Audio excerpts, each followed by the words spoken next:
The Jewish people are just hysterical. We make such a big deal about Passover, about finally leaving Egypt, about finally having our freedom, no more rules, no more regulations, no more obligations, no one to tell us what to do or where to go or how to act. We were finally free at last.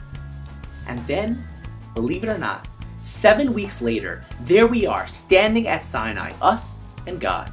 And God turns to us and he says, "Hey, would you guys like to have 613 rules and regulations?" And we say, of course!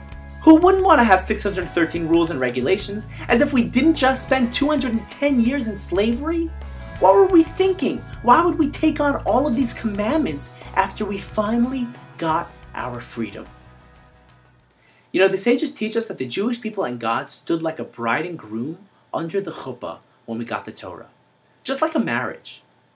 And just like every marriage, there are various perspectives. There's a perspective on marriage that marriage is like a ball and chain. It's a bunch of obligations and responsibilities that we have to try to escape anytime we can. And then there are those that view their marriages as an opportunity to infuse their lives with meaning, direction, and fulfillment. Every single bit of responsibility is a chance for me to grow and to strengthen this relationship. It doesn't mean it's going to be easy, but each and every one is a meaningful opportunity of growth.